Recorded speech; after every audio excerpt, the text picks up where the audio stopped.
May I be allowed to humbly move to declare all seats vacant, Mr. President?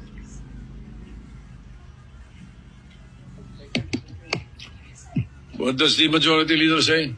There is a motion to declare all positions vacant in the Senate. Mr. President, under our rules that takes precedence, we'll have to vote on it. We'll ask for a roll call vote for the motion of Senator Joel Villanueva. So a roll call vote is in order.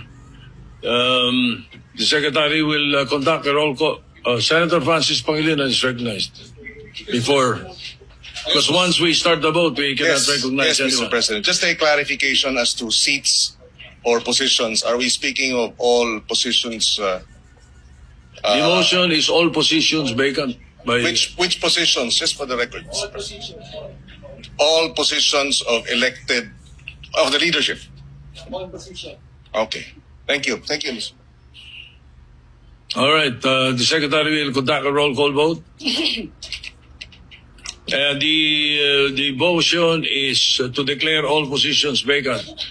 A vote in agreement is a yes, and a no for the other side. You go ahead. Roll call of members. Honorable Senator Aquino, Senator Cayetano Alan, Senator Cayetano Pia, Senator De La Rosa, Senator Ejercito, Senator Escudero, Senator Estrada, Senator Gatchalian. Excuse me. We cannot hear the votes of the people. Please rise and say your vote. Yes, sir. Yes, sir. Ulitin mo. Roll call of members. Senator Aquino, Senator Cayetano Alan, Senator Cayetano Pia, Senator De La Rosa, Senator Ejercito, Senator Escudero, What? Abstain.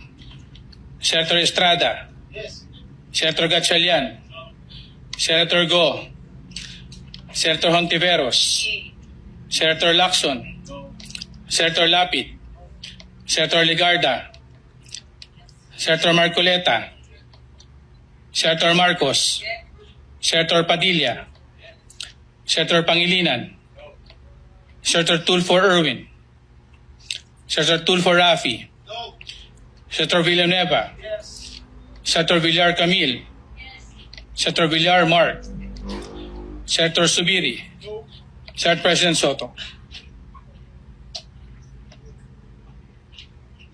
No.